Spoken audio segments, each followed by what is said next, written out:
नमस्कार, मैं आपके साथ के Rana. AMP network news watch India देख रहे हैं आप और 77वां स्वतंत्रता दिवस देश मना रहा है। प्रधानमंत्री नरेंद्र मोदी ने 1 घंटे से ज्यादा राष्ट्र के नाम संबोधन किया और प्रधानमंत्री नरेंद्र मोदी ने तमाम बातों का जिक्र किया। मीराबाई से लेकर मणिपुर हिंसा तक पर प्रधानमंत्री नरेंद्र मोदी बोले और अपने 2014 से लेकर अब तक की योजनाओं की सफलताओं को भी गिनाया है। आज उनके संबोधन का विश्लेषण हम करेंगे। हमारे साथ जो मेहमान जुड़े उनका परिचय आपसे करा देते हैं। हमारे साथ स्टूडियो में 3 मेहमान हैं। हमारे साथ अश्वनी मिश्रा जी हैं, राजनीतिक विश्लेषक हैं, यूबी सिंह हैं, रक्षा विशेषज्ञ हैं, दिनेश कपूर इतिहासकार हैं और मनराज गुर्जर हैं जो हमारे साथ लाइव जुड़े हुए हैं, प्रोफेसर हैं दिल्ली विश्वविद्यालय से। आप सभी का स्वागत है न्यूज वॉच इंडिया पर। अश्वनी जी, प्रधानमंत्री नरेंद्र मोदी देश को संबोधित करते हैं, 1 घंटे से ज्यादा तक उनका संबोधन रहता है। किस तरह से उनके इस पूरे संबोधन को समझा जाए और 2024 की नजर से देखें तो उसमें क्या समझा जाए? राणा जी, अब मैं अपनी बात की शुरुआत जो मैं बचपन में एक चौपाई पढ़ता था उससे करना चाहूँगा। हमारे स्वतंत्रता सेनानियों के लिए समर्पित है। मुझे तोड़ लेना बनमाली, उस पथ पर तुम देना फेंक, जिस मातृभूमि पर शीश चढ़ाने, जिस पथ जाए वीर अनेक।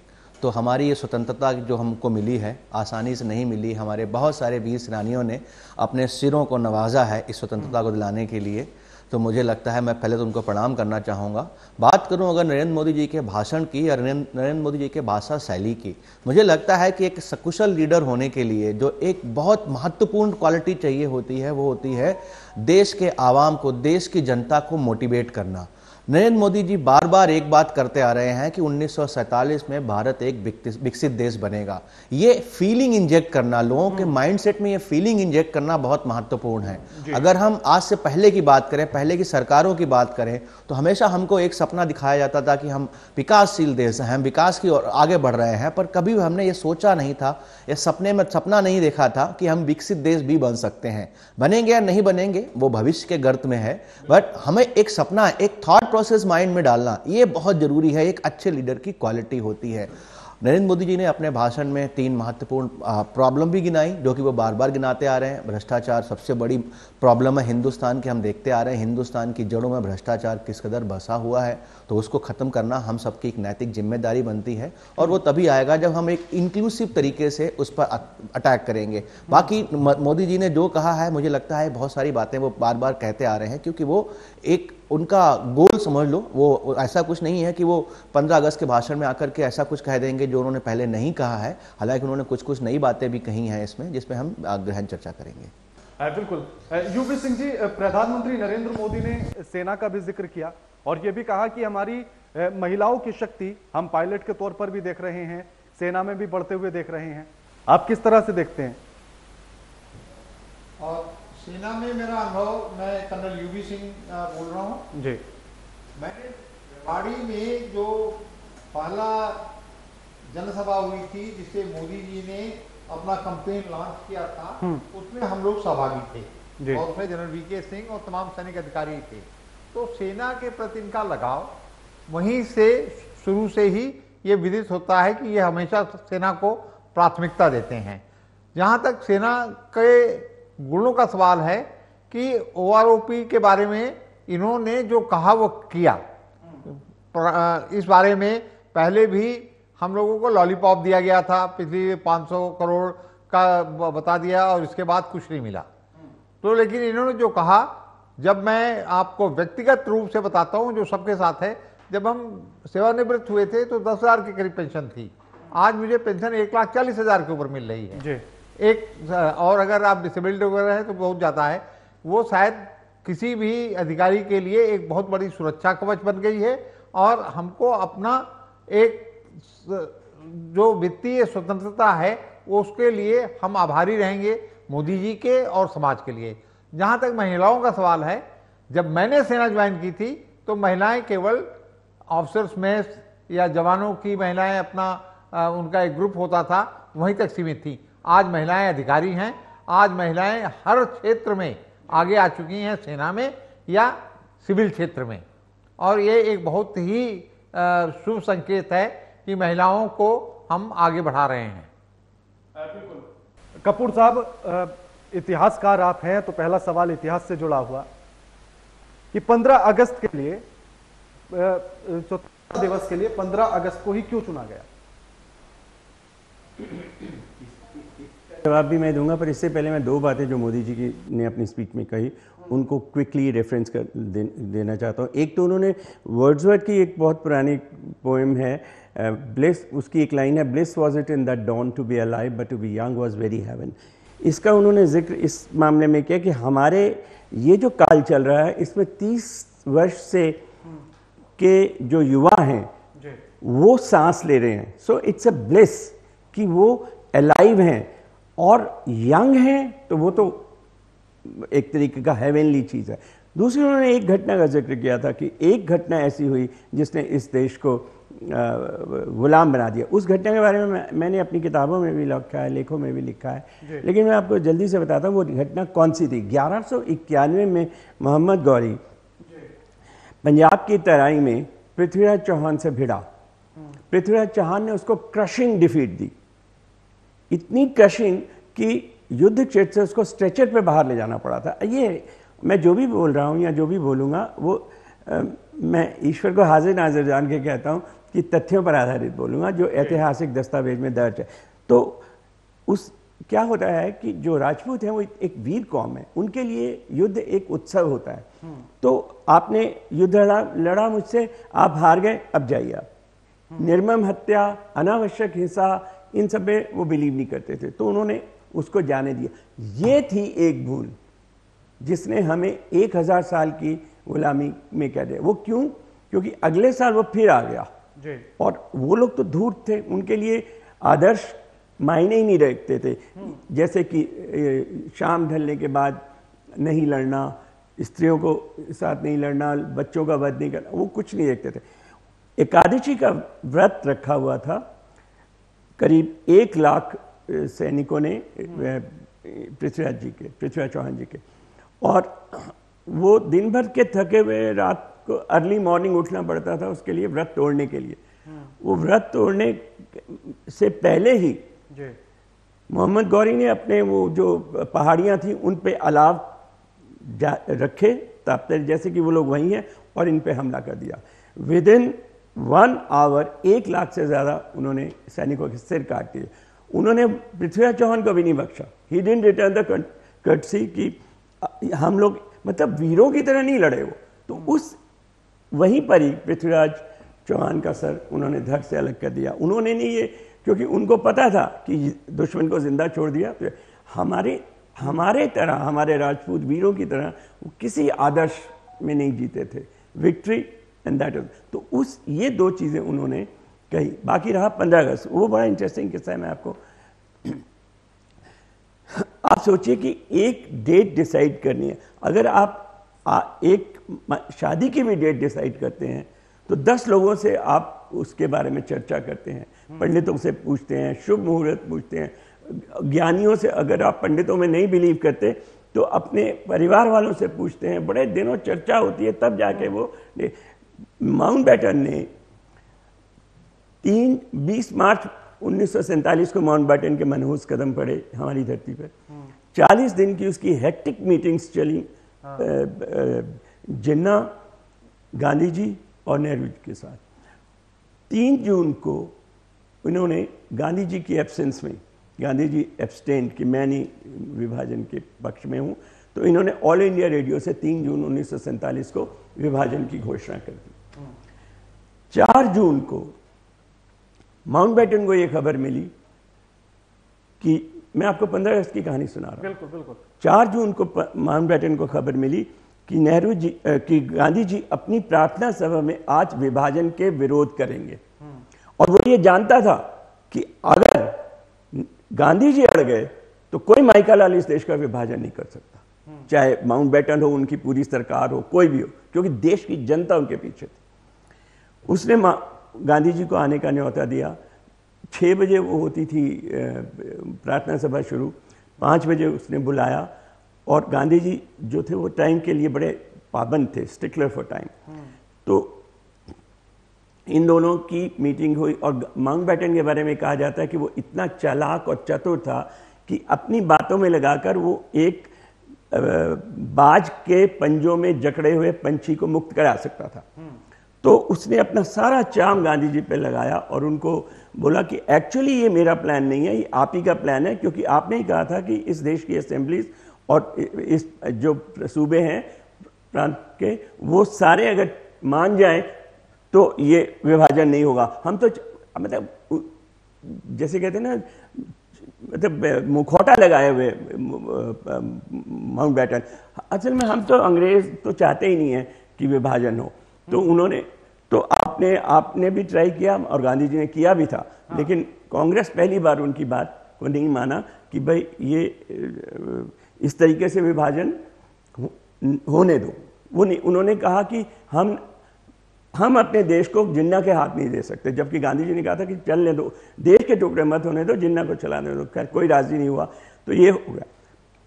अब ये जो मीटिंग थी ये इनकंक्लूसिव थी। ये ना माउंटबेटन को पता था कि क्या बोलने जा रहे हो, ना Gandhi ji was very much convince कि ये जो आदमी कह रहा है ठीक कह रहा है कि नहीं। तो वो उनको जाने का टाइम हुआ, चले गए। अब मैं आपको ये वो दिन, वो घंटा, वो टाइम बताने जा रहा हूं जिस टाइम पर यह विभाजन रोका जा सकता था। 4 जून को उससे मिलने के बाद माउंटबेटन के पास ये पहुंचे अपनी प्रार्थना सभा में, जहां पर विस्थापित लोगों से, जो बेचारे जिनके घर बार उजाड़ दिए गए थे, जिनके महिलाओं का रेप हुआ था और बहुत दुखी थे, जो वो गांधी जी से ये सुनने आए थे कि मेरे होते हुए, क्योंकि गांधी जी ने खुद कहा था मेरे होते हुए विभाजन मेरी मृत देह पर होगा। तो वो उनके अपने जो देश के प्रभु थे उनसे ये सुनने आए थे। गांधी जी खुद लिखते हैं उसमें अपनी आत्मकथा में कि हर किसी दुविधा में मैंने अंतरात्मा की पुकार सुनी है। मैं अपने अंदर गया हूं और मैंने ईश्वर से कहा है show me the way divine light. लेकिन उस शाम कोई आवाज मेरी अंतरात्मा को नहीं दिशा दे रही थी, और वो आवाज उस शाम को खामोश रही। उस आवाज ने नहीं आह्वान किया लोगों का कि नहीं, विभाजन नहीं होगा। उस शाम अगर गांधी जी अपने देशवासियों को प्रार्थना सभा में 6 बजे के करीब, 5:30 और 6 के बीच में अगर ये कह देते, आह्वान करते कि सब खड़े हो जाओ, हम विभाजन नहीं होने देंगे, तो विभाजन कोई माइकल लाल नहीं कर सकता। बिल्कुल। ये एक अच्छा एक चीज थोड़ा सा संक्षेप में बताइए। हाँ, संक्षेप में आपकी बात बता रहा हूं मैं।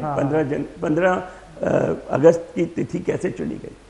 5 जून को, ये 4 जून को हुआ, 5 जून को प्रेस कॉन्फ्रेंस दी माउंटबेटन ने, पहली और आखिरी प्रेस कॉन्फ्रेंस, और ब्रिटिश साम्राज्य की दूसरी। उस प्रेस कॉन्फ्रेंस में 300 के करीब reporters from all over the world आए थे और कुछ लोकल रिपोर्टर्स। तो उसने अपनी सारी, बिकॉज एक्चुअली वो शो ऑफ था माउंटबेटन, वो अपनी उपलब्धियां गिनाता रहा, मैंने 40 दिनों में ये किया वो किया, 20 मार्च से 5 जून तक। तो उसने फाइनली एक छोटे से किसी पत्रकार ने उनसे पूछा, माउंटबेटन सर, अगर आपने फैसला कर लिया है विभाजन का, तो आपने कोई तिथि भी निश्चित की होगी। अब आप देखिए कि किस कैजुअल तौर पर एक ऐसी तिथि जो कैबिनेट के मिनिस्टर्स को लेके, जो अपने सारे इंडिया के लीडर्स को लेके, एटली को लेके, खुद को, वेबल को लेके जो डिसाइड होना चाहिए था, उसको माउंटबेटन ने कैसे किया। उसने पूछा आपने कोई तिथि निश्चित की है? हाँ, Mountbatten. And then he said, ये माउंटबेटन ने अपनी किताब में लिखा है, फ्रीडम एट मिडनाइट, माउंटबेटन के और डोमिनिक लापिडे और लैरी कॉलिंस ने लिखा था, इतिहासकारों ने। तो उसने कहा कि मेरे दिमाग में तिथियां घूम रही थी। कौन सी तिथि? कि क्वीन एलिजाबेथ के बर्थ की, या एंड देन ही सेड कि वो रूलेट होता है ना जो कैसीनोज में, उस तरीके से वो बॉल घूम रही थी, और जिस जगह जाके वो रुकी है बॉल, वो था जापान के सरेंडर का 2nd anniversary 15 August. 15 August is the day India will be divided. ये है। प्रधानमंत्री नरेंद्र मोदी का संबोधन, अगले साल चुनाव, किस नजरिए से उनके इस पूरे संबोधन को समझा जाए और इसके मायने क्या?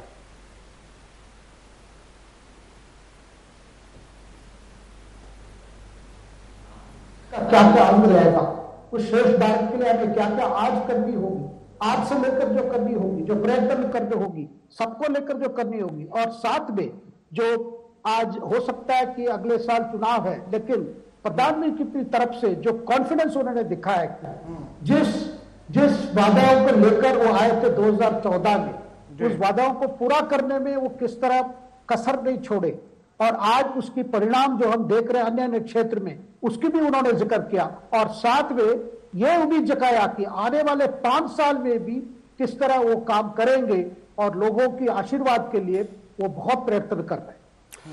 जाहिर सी बात है, प्रधानमंत्री नरेंद्र मोदी के भाषण में बहुत सारे इंपॉर्टेंट बातें थी, और जैसा कि शेखर जी ने भी बताया, क्योंकि ये 10वां साल है और लगातार 10वां साल था, यानी 2024 के चुनाव से पहले प्रधानमंत्री नरेंद्र मोदी का उन चुनाव से पहले लाल किले से आखिरी भाषण था। लेकिन प्रधानमंत्री का डायमेंशन हमने देखा, उसमें एक बात यहाँ पर गौर करने वाली है कि उन्होंने बार बार कहा है कि हमारे गरीब परिवार, हमारे बाल काटने वाले भाई बहन, और याद करिए उनके भाषण में बार बार मेरे परिवार वासियों, मेरे परिवारजनों, कहीं ना कहीं ये एक दूरदर्शिता जो मोदी जी की है वो दिखाती है। आने वाला समय जो लोकसभा का चुनाव है, ऐसा कहा जाता है कि भारत के प्रति 2, 3, 4, 5 साल पहले ही शुरू कर देते हैं कि चुनाव में किस प्रकार एक्टिव होना है, क्या बात करना है, और लाल किला के प्राचीर से उनका ये 10वां संबोधन था, और इस संबोधन में कहीं ना कहीं उन्होंने सभी पक्षों को साधने का प्रयास किया, और साथ ही भारत की जो जड़ें हैं, जो समस्याएं हैं, उन समस्याओं को भी देश की जनता के सामने रखा। और उसमें सबसे बड़ी समस्या जो उन्होंने बार बार अपने स्पीच में कही, वह परिवारवाद, भ्रष्टाचार और तुष्टीकरण की राजनीति है। तो मुझे लगता है कि ये जो स्पीच था, ये स्पीच 2024 के लोकसभा चुनाव को ध्यान में तो रखता ही था, साथ ही में किस रूप में भारत को नंबर 1 राष्ट्र बनाया जाए, क्योंकि आज भी अगर वैश्विक परिदृश्यों में राणा जी हम आज देखते हैं तो रूस यूक्रेन युद्ध के बाद जिस प्रकार से पूरी दुनिया की नजरें नई दिल्ली की तरफ थी, जिस प्रकार से वैश्विक लीडर्स ने मोदी जी से जो उम्मीद लगाई थी, भारत ने उसको पूरी तरीके से परिपूर्ण किया है। और अभी G20 की अध्यक्षता भी भारत कर रहा है। भारत अंतर्राष्ट्रीय स्तर पर संयुक्त राष्ट्र संघ की स्थायी सदस्यता के लिए अपनी मजबूती को लगातार पेश कर रहा है। ये सारे डायमेंशंस मोदी जी के स्पष्ट और दूरदर्शी विजन में दिखते हैं कि आने वाले समय में किस प्रकार भारत को तीसरी सबसे बड़ी अर्थव्यवस्था 2047 तक भारत को दुनिया का सबसे बड़ा राष्ट्र कैसे बनाया जाए। ठीक। अश्विनी जी, प्रधानमंत्री नरेंद्र मोदी की पगड़ी की हर साल चर्चा होती है, और उस पगड़ी से भी कुछ ना कुछ संदेश देश के लिए छिपा होता है, तो इस बार की पगड़ी को राजस्थान से जोड़े। मोदी जी जब भी जो भी वेशभूषा पहनते हैं, हर तरीके से रिप्रेजेंटेशन की राजनीति में विश्वास रखते हैं। आप पगड़ी का रंग देखें, आप ये देखें जहां वो खड़े हैं वहां कोई बुलेट प्रूफ शीशा नहीं दिखाई पड़ रहा है, इससे ये भी संदेश जाता है कि हम ज्यादा सुरक्षित हैं। अगर प्रधानमंत्री बिना बुलेट प्रूफ के खड़ा हो सकता है तो देश का हर नागरिक खड़ा हो सकता है। तीसरा, आप ये देखें उनके भाषण में ये सुने कि उन्होंने भाइयों बहनों की जगह इस बार परिवारजनों की बात की, तो एक इंक्लूसिवनेस की बात भी की। तो सवाल पर मैं आता जी, तो आप देखेंगे कि वो सिंबलिज्म में बहुत बिलीव करते हैं, क्योंकि सिंबल, एक अच्छा लीडर वही होता है जो जनता को एक मानसिक तरीके से प्रेरित कर सके, जोश जगा सके, जो उनको एक सद्भाव, एक भावना दे सके कि ये देश के लिए सही है। बाकी उन्होंने राजनीतिक बातें भी की, उन्होंने 2024 के चुनाव का आगाज भी किया, उन्होंने प्रत्यक्ष रूप से ये कह भी दिया कि वो 2024 का चुनाव जीतने वाले हैं। साथ में उन्होंने जिस तरीके से जो बात करते हैं कि 2047 तक विकसित देश बना देंगे की राजनीति से तो यही लगता है कि भारतीय जनता पार्टी ने ना सिर्फ 2027 तक का रोड मैप बना रखा है, बल्कि 2047 तक का रोड मैप बना रखा है। तो ये बहुत इंटरेस्टिंग होगा आगे आने वाले समय में देखना कि ये चुनाव कैसे होता है, कैसे राजनीति देश की पलटती है। पर आज का मोदी जी का संबोधन जो था, देश को जागरूक करने वाला था, देश में सबसे बड़ा अहम वो देने वाला था कि आप जो है भ्रष्टाचार से लड़ें, अपने अंदर का जो राक्षस है या अपने अंदर की जो बुराइयां हैं उनको मार के देश की तरक्की के लिए सब लोग इंक्लूसिव तरीके से काम करें। बिल्कुल। यूपी सिंह जी, क्योंकि जब भी प्रधानमंत्री नरेंद्र मोदी अपने भाषण की शुरुआत करते हैं तो वो भाइयों बहनों से करते हैं। इस बार देशवासी और परिवारजन, इन दो शब्दों का इस्तेमाल किया गया, तो यानी कि मोदी साहब ये समझते हैं कि जनता की नब्ज क्या है और उसको कहां से दबाना है।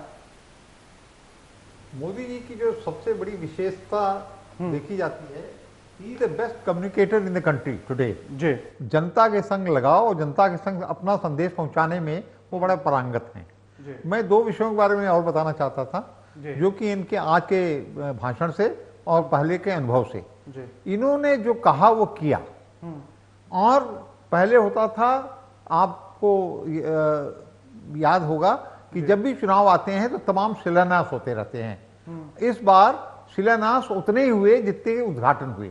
सबसे बड़ा एग्जाम्पल हमारा संसद है जी। और भी तमाम योजनाएं जिसके ऊपर इन्होंने बोला कि मैं ये करूंगा, उन्होंने इसको करके दिखाया। तो हिज इम्प्लीमेंटेशन वाज ऑलमोस्ट 100%।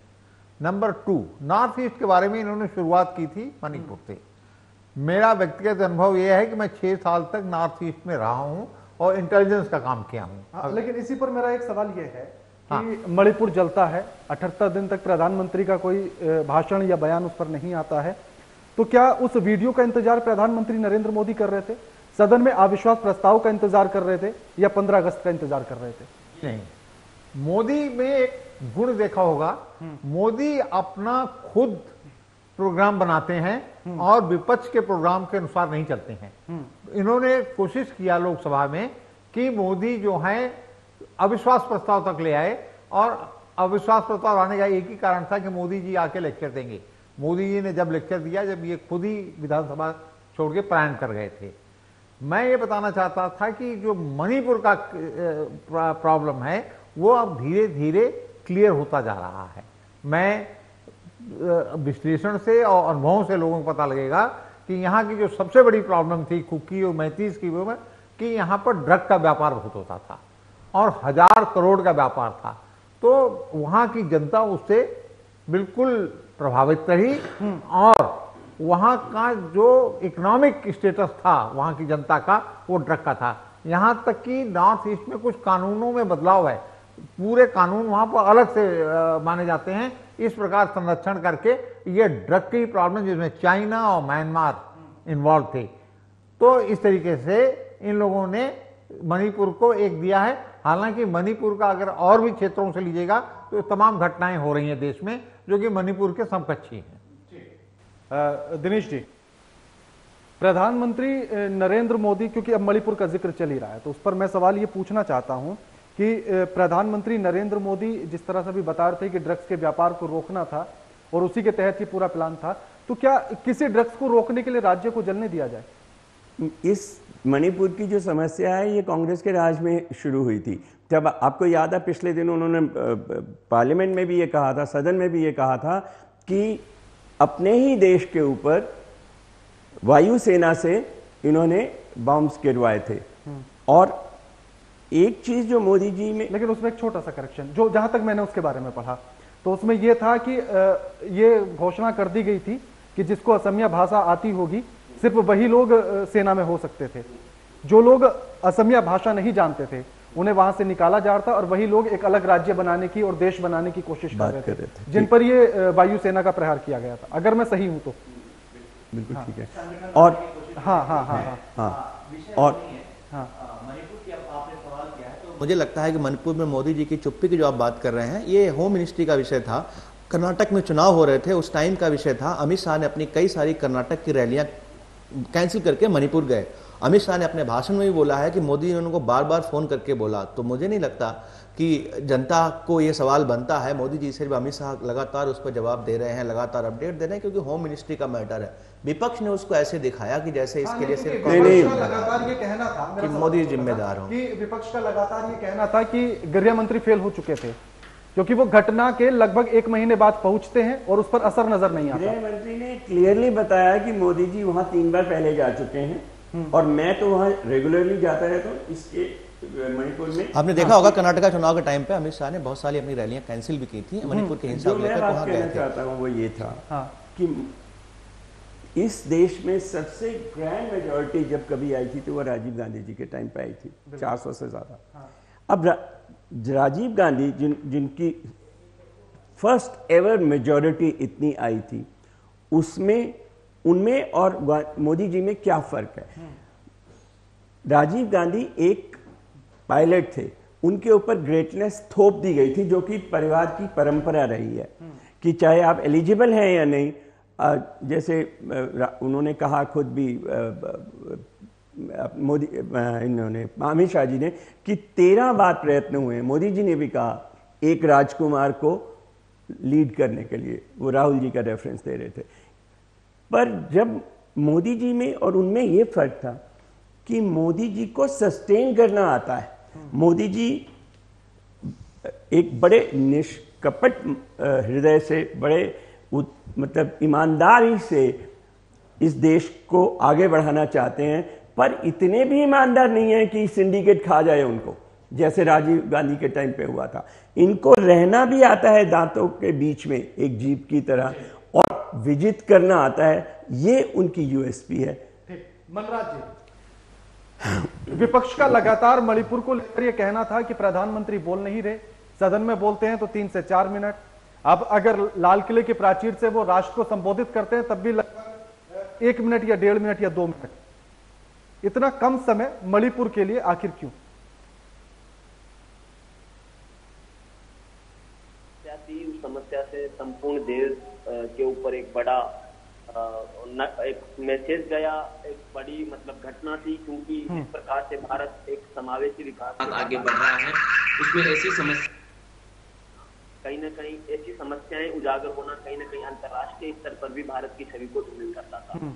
लेकिन यहाँ पर घोर फरमाने वाली बात यह है कि भारत के गृह मंत्री जब मणिपुर में इस प्रकार की मैसेज आता है, इस प्रकार की घटना का संज्ञान होता है, तो भारत के गृह मंत्री लगातार उसको समस्या को देखते हुए उस पर किस प्रकार से सॉल्यूशन किया जाए, किस प्रकार से दोषियों को सजा दी जाए, उस पर लगातार प्रयास किया। लेकिन देखिए, ये बड़ा दुर्भाग्य है कि भारत की जो डोमेस्टिक पॉलिटिक्स है, वो पॉलिटिक्स हमेशा भारत के ऊपर अपने आप को मानती है और भारत की समस्या का सामूहिक समाधान करने के बारे में नहीं सोचती है। लाल किले के प्राचीर से ये स्पीच देना कहीं ना कहीं पूरी दुनिया को एक संदेश था कि भारत का प्रधानमंत्री एक जिम्मेदार पद पर बैठा हुआ व्यक्ति है।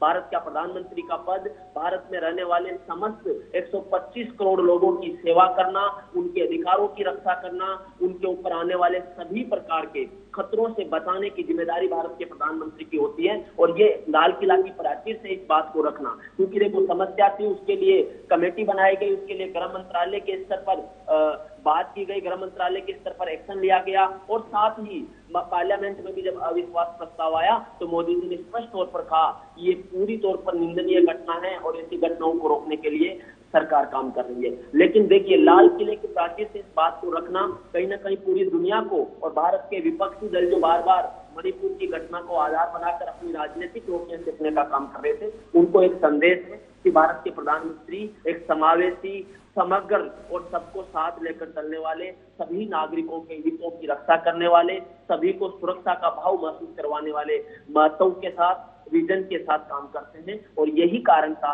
कि देखिए, ऐसी घटनाओं को अगर विस्तृत तौर पर रखने का कोई औचित्य नहीं बनता था, क्योंकि भारत की लोकतांत्रिक परंपराओं के मंदिर में इस बात पर स्पष्टता के साथ भारत के प्रधानमंत्री ने अपना वक्तव्य दिया था, अपनी बात रखी थी। तो लाल किला के प्राचीर से बस इस बात को रखना पूरी दुनिया के सामने ये, क्योंकि देखिए भारत के स्वतंत्रता दिवस पर देने वाले भारत के प्रधानमंत्री के स्पीच पर पूरी दुनिया की नजरें रहती है कि भारत का आने वाला समय किस मोड़ पे जाएगा, भारत के प्रधानमंत्री के विजन क्या है, लक्ष्य क्या है। तो कहीं ना कहीं एक संदेश था और वह संदेश ऐसे ही दिया जाता है, उसको विस्तृत तौर पर नहीं रखा जा सकता। हाँ, आप कुछ कहना चाहते हैं? बताइए, आप बोलिए। मैं मणिपुर के बारे में थोड़ा सा और विस्तार में ये बताना चाहता हूँ 1 मिनट में कि जो अफीम की खेती वहां पर 1000 एकड़ में होती है और निर्विवाद होती है, कोई कानून उसके ऊपर लागू नहीं होता है और उस खेती को सुरक्षा देने के लिए तमाम हथियार म्यांमार से और वहां से आते हैं। तो पहली चीज है कि आप भारतवर्ष में जहां जहां पर अफीम की खेती होती है, मध्य प्रदेश वगैरह में छोटी छोटी 1-1, 2 लाइसेंस दिया जाता है सरकार की तरफ से और वो खेती होती है। तो वहां का कानूनन जो था उनको बिल्कुल का इंडिपेंडेंस थी। और अब जो नया होम मिनिस्ट्री ने सोचा है, बाड़ बना रहे हैं वहां पे फेंसिंग, एक बार तो फेंसिंग हो जाएगी तो आप देखिएगा बहुत ही, तो it's a question of time, another 1 year 2 year 6 month, आप देखिएगा ये समस्या वहीं से समाप्त होगी, ये मेरा पक्का विश्वास है। प्रधानमंत्री नरेंद्र मोदी 2014 से लेकर अब तक जब जब लाल किले के प्राचीर से देश को संबोधित करते हैं तब तब कुछ ना कुछ सौगात के तौर पर योजना की घोषणा करके जाते हैं जी। इस बार भी 2 योजना की घोषणा की गई, एक विश्वकर्मा योजना और दूसरा एग्रीटेक। जी मैं खुद एक टेक्नोलॉजी का बंदा हूँ, इंजीनियर हूँ, बाई प्रोफेशन हूँ, तो मैं समझता हूँ कि एग्रीटेक का कितना महत्वपूर्ण योगदान है। आजकल हम घर में बैठे बैठे जो है स्विगी से खाना मंगा लेते हैं या बीबी डेली से सब्जियां मंगा लेते हैं, ब्लिंकिट से चीज़ें मंगा लेते हैं, ये सब हमारे एग्रीटेक का हिस्सा है।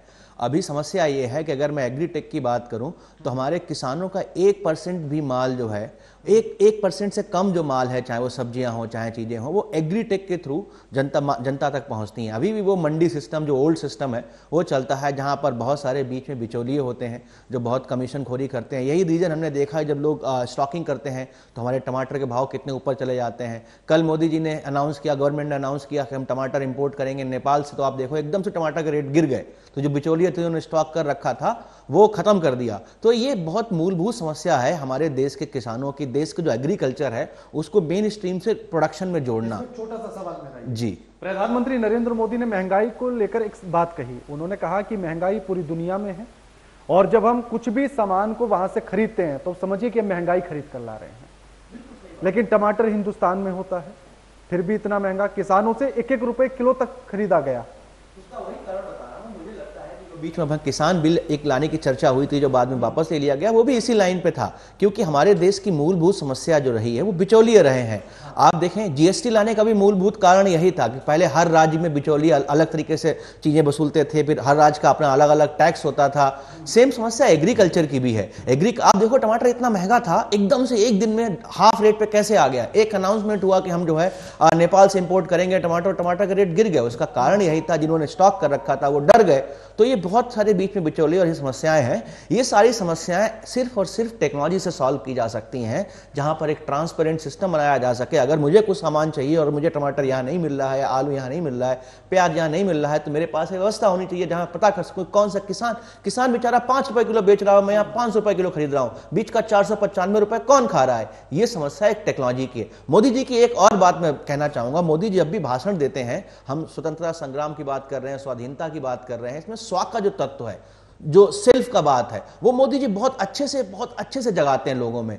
आप देखें, हम जब स्वास्थ्य तत्व की बात करते हैं तो सबसे इंपॉर्टेंट होता है इन हाउस मैन्युफैक्चरिंग, स्वदेशी की बात करते हैं हम देखें, जैसे हमारा चाइना एक बहुत बड़ा मार्केट है मोबाइल मैन्युफैक्चरिंग का।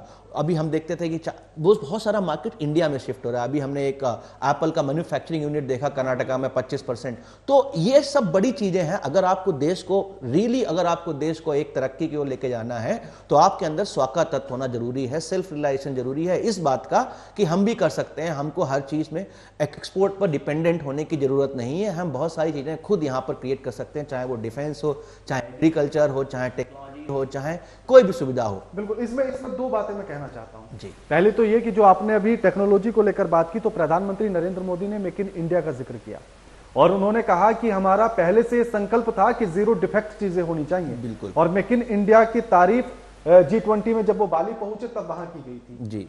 लेकिन मेरा सवाल इसमें यह है, और जो विपक्ष लगातार करता है, वो सवाल मेरा यह है कि मेक इन इंडिया कहते कहते हम मेक इन इंडिया तो कुछ कर ही नहीं रहे हैं। नहीं, बिल्कुल गलत है। अगर हम यहां भी किसी कंपनी को बुला रहे हैं तो है वो विदेश की कंपनी, उसका किस तरह, वही मैं जवाब आप जी इन्वेस्टर्स बाहर के हो सकते हैं। जब मैन्युफैक्चरिंग यहाँ होती है, इसका मतलब हमारे पास मैन्युफैक्चरिंग कैपेबिलिटीज बढ़ रही हैं। जो वर्कफोर्स है वो यहाँ का है। कल को वो इन्वेस्टर को हम रिप्लेस बाहर वाले लोग आए और यहाँ बनाएं। कल को हम उस इन्वेस्टर को रिप्लेस करके इंडियन इन्वेस्टर लाएंगे तो इंडियन का रहेगा ना। स्किल किसके अंदर आ रही है वो। चाइना में भी इन्वेस्टर बहुत सारे फॉरेन के हैं। चाइना में अगर आप देखोगे बहुत सारा अमेरिका का पैसा लगा हुआ है। इन्वेस्टमेंट बाहर से आ सकता है, उसमें भी रिस्ट्रिक्शन होते हैं। जब आप इन्वेस्टमेंट बाहर से लाते हैं तो उसमें भी बहुत FDI की गाइडलाइंस है, उसमें बहुत सारे इन्वेस्टमेंट रिस्ट्रिक्शंस होते हैं। बट सबसे इंपॉर्टेंट बात है कि जब तक आप वो स्किल डेवलप नहीं करेंगे, जब तक आपके पास वो क्षमता ही नहीं होगी, इन्वेस्टमेंट तो बाद में आप, अगर एक कंपनी यहाँ खड़ी होती है, चाहे हम पेटीएम की बात करें, हम पेटीएम बोलते हैं बहुत सारा चाइना का पैसा लगा हुआ है, इसमें कोई दो राय नहीं, बहुत सारी कंपनियों में विदेश का पैसा लगा हुआ है। बट जो कंपनियां यहाँ पर जब मैन पावर जनरेट करती हैं, वो मैन पावर कैपेबिलिटी बनाता है कुछ और नई कंपनियां खड़ी करने का, तो वो स्किल डेवलपमेंट जरूरी है। बिल्कुल। तो यानी कि जो अभी मेक इन इंडिया की बात हम कर रहे थे, तो मेक इन इंडिया से पहले अभी हम स्किल इंडिया पर हैं, जो बाहर से सीख रहे हैं, ये कहा जाए। देखिए,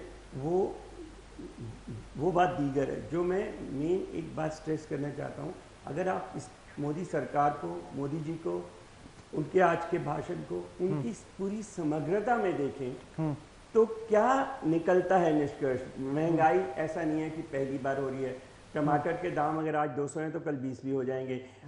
बेरोजगारी भी रही है, हर सरकार में रही है, ये एक रिकरिंग समस्या है जो दूर होनी चाहिए और होगी भी। पर जो मूलभूत बात यह है कि हमारे देश की डेमोग्राफी, हमारे देश का कैरेक्टर, हमारे देश का हिंदुत्व, क्योंकि मुझे समझ नहीं आता कि अगर हम हिंदुत्व की बात करते हैं तो शर्माते क्यों हैं, घबराते क्यों हैं, हेजिटेंट क्यों हैं। हिंदुस्तान अगर हिंदुत्व अगर हिंदुस्तान में नहीं होगा तो फिर कहाँ होगा? वो बहुत इंपॉर्टेंट चीज़ है। हमारा कुछ एलिमेंट्स ऐसे हैं जो आपने पढ़े भी होंगे और टीवी डिबेट्स में आप खुद भी करते रहते हैं, जो ये कहते हैं कि साहब हम इसको ग़ज़ब-ए हिंद बना देंगे। आपने देखा था कुछ डॉक्यूमेंट्स आए थे 2047 तक का उनका गेम प्लान था कि इसको हम लोग इस्लामिक नेशन बना देंगे। मैं ये मानता हूँ इस्लाम इस देश का नहीं है, वेलकम है वो लोग, मैं ये नहीं, मेरे कई मुसलमान दोस्त हैं, लेकिन कुछ विद्वानों का ये भी कहना है कि मुगल 600 साल से ज्यादा का राज करके चले गए, वो नहीं बना पाए, हम आज क्यों डरते हैं? अरे एक चीज समझ नहीं आती, हम डरते नहीं है, पर उनकी कोशिशें तो हैं। और एक बात बताऊं, आप जहां जहां इस्लाम गया है, मतलब ये आतंकी तत्व इस्लाम के, इस्लाम अपने आप में अच्छा रिलीजन है, लेकिन जहां जहां ये गए, अफगानिस्तान गए, यहाँ गए, क्या किया इन्होंने? तालिबानी, सारा तालिबानी हुकूमत है। मेरा कहने का मतलब ये है कि मैं जिस निष्कर्ष पे मैं पहुंचा हूं और बताना चाहता हूं वो ये है कि अगर हिंदुस्तान रहेगा, इसका अस्तित्व रहेगा, तो महंगाई दूर हो जाएगी। टाइम आएगा महंगाई भी दूर होगी, लोगों के ये टमाटर भी सस्ते हो जाएंगे, सब चीज़ हो जाएगी। बट कम से कम यहाँ हमारा राज होगा, जो हर्षवर्धन के बाद से 546 ईस्वी के बाद से खत्म हो गया। उससे पहले हमारा देश तो सुपर पावर था। बिल्कुल, हाँ, मैं आपके पास लौटूंगा, लेकिन उससे पहले मेरा एक छोटा सा सवाल यह है कि पाकिस्तान की बड़ी मशहूर शायर रही और उन्होंने फहमीदा रियाज, उन्होंने लिखा कि तुम बिल्कुल हम जैसे निकले, अब तुम कहाँ छुपे थे भाई। यानी कि अगर वो इस्लाम कंट्री की बात करते हैं, हम हिंदुत्व की बात करते हैं, तो उनका ये कटाक्ष था। तो इसको किस तरह से देखें? दोनों ही एकदम ऑपोजिट सॉर्ट ऑफ मजहब है। आप सोच के देखिए कि अगर मैंने पिटीशन दायर की है कुतुब मीनार के मंदिरों को लेकर, तो एक चैनल में मैं बोल रहा था, तो उन्होंने कहा कि कहाँ लिखा हुआ है कि उसने ये गिराया। बहुत सारे मंदिरों को लेकर बोलेगा। मैंने उनको कहा ये आप ये देखिए कि कुतुब मीनार में तो कमबख्तों ने फेस सेविंग के लिए जगह ही नहीं छोड़ी। खुद उसने, मोहम्मद गौरी ने वहाँ पत्थरों में लिखवाया है कि मैंने यहाँ के 27 हिंदू और जैन मंदिरों को तोड़ा। आप सोच के देखिए, सोच देखिए, हम को एग्जिस्टेंस में बिलीव करते हैं, सह अस्तित्व में। अगर हमने अपना मंदिर बनाना होता तो हम मस्जिद को तोड़ते नहीं। हमने कौन से चर्च तोड़े हैं, हमने कौन सी दूसरे मजहबों के चिन्ह तोड़े हैं अपना मंदिर बनाने के लिए। अगर सोच के देखिए, अगर कुतुब मीनार में स्थित गगनचुंबी भव्य 27 हिंदू और जैन मंदिरों के साथ उन्होंने अपनी मस्जिद बनाई होती, एक तरफ शंख बजता, एक तरफ अजान उठती, क्या नज़ारा होता। और टूरिज्म के हिसाब से हमारा देश नंबर 1 होता। आज 1% से भी ज़्यादा कम है। सिंगापुर जैसा चूहे जैसा देश, छोटा सा देश, 25% से ज़्यादा है उसका। ठीक, मैं यूपी साहब आपके पास लौटूंगा। बस एक छोटा सा सवाल मनराज जी से कर लूं, क्योंकि फिर आपसे मुझे 2 सवाल एक साथ लेने हैं। Manraj ji, make in India, skill India और प्रधानमंत्री नरेंद्र मोदी का भी इसको लेकर जो अभी संबोधन में कहा गया कि हम जिस तेजी के साथ बढ़ रहे हैं, 2027 तक जब 100 साल पूरे करेंगे आजादी के, तब हम विकसित देश होंगे।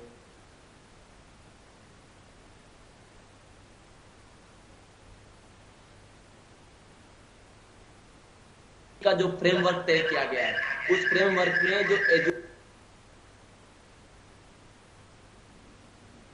ज्यादा फोकस न कर उनको बस हमेशा की पढ़ लिख कर पास हो जाए, उस भाव से आगे बढ़ाने की कोशिश करते थे। अब नई शिक्षा नीति के माध्यम से उनको स्नातक स्तर पर इस प्रकार से मजबूत बना दिया जाएगा कि आने वाले समय में मेक इन इंडिया का जो विजन है, जो विचार है, वो विचार धरातल पर उतर पाएगा।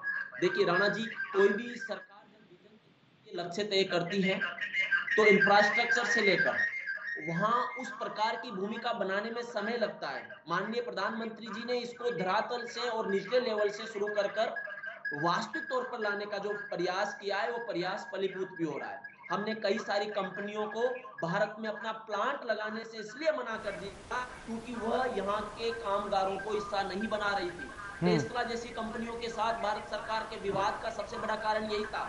मेक इन इंडिया आप ला रहे हो तो रिसोर्सेस भारत के लोग रहेंगे, भारत के लोगों को रोजगार दिया जाएगा।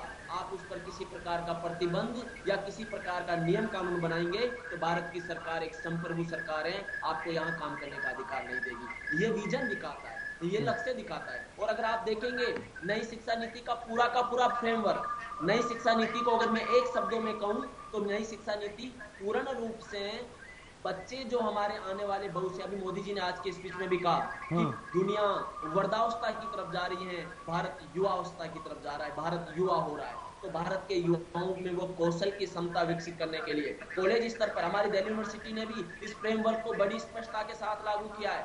आज कोई दिल्ली यूनिवर्सिटी का कोई स्टूडेंट किरोड़ीमल कॉलेज में एडमिशन लेता है, लेकिन वो कौशल का विषय जो है जाकर दौलत राम में पढ़ सकता है, लक्ष्मीबाई कॉलेज में पढ़ सकता है या किसी अन्य कॉलेज में जाकर पढ़ सकता है। ये जो फ्लेक्सिबिलिटी भारत की सरकार की नई शिक्षा नीति से हमें दिखती है, मुझे लगता है कि कौशल और मेक इन इंडिया का जो सपना है, मुझे लगता है 2047 तक जब हम विकसित देश बनेंगे तो आपके और हमारे सबके बच्चे एक बड़े बड़े एंटरप्रेन्योरशिप की तरफ आगे बढ़ेंगे।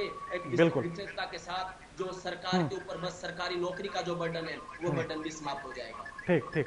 यूपी सिंह जी, पहले तो आप कुछ कहना चाहते, वो अपनी बात रख लीजिए, फिर मैं सवाल। भ्रष्टाचार के ऊपर बहुत सारी बातें हो रही हैं पिछले 3 महीने से, और भ्रष्टाचार सिस्टम इस समय इतना चेंज हो रहा है कि भ्रष्टाचार के लिए एक नया सिस्टम बन गया है। इससे उसका उन्मूलन बड़ी तेजी के साथ हो रहा है। अगर आप कोई भी चीज है ऑनलाइन एप्लीकेशन दीजिए, ऑनलाइन आपके, उस वजह से काफी दूरी हुई है। और अभी आपको एक पर्टिकुलर केस बताता हूं, आधार कार्ड से लिंक कर दिया गया था राशन कार्ड को और 2 करोड़ राशन कार्ड निरस्त हो गए थे।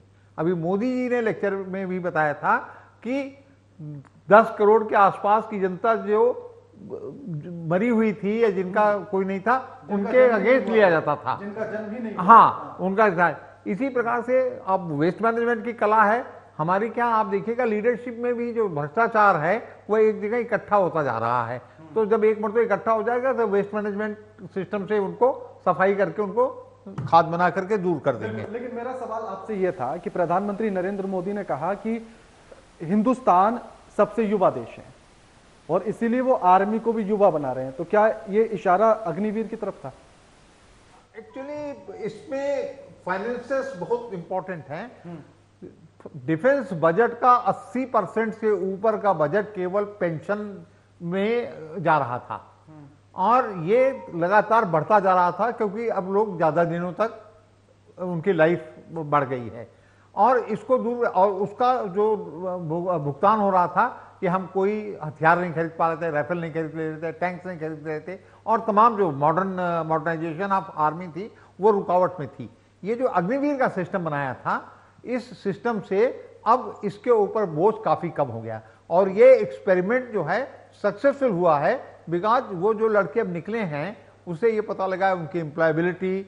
अभी देश में जो अनएम्प्लॉयमेंट की बातें करते हैं कि एक 17-18 साल का युवक जो है 4 साल की नौकरी करने के बाद उसको एक तो जॉब की सिक्योरिटी हो गई, चाहे वो आर्मी में हो 25% से 50% या CISF में हो या बाहर हो, और इसके पश्चात वो लड़का 21 साल की उम्र में अपने घर में लाके 11 लाख रुपए 10 लाख रुपए देता है कि साहब ये है, उससे कोई बिजनेस का काम करे या जो भी करे। तो इसलिए ये स्कीम जो अग्निवीर की स्कीम है, इससे बेटर स्कीम और उसका कोई विकल्प नहीं था। ये बिल्कुल एक, हमको तो लगता है पॉलिटिकल रीजन था। अदरवाइज अगर देश की सुरक्षा बढ़ानी है, देश को मॉडर्नाइज करना आर्मी को, तो अग्निवीर सिस्टम को चलना चाहिए।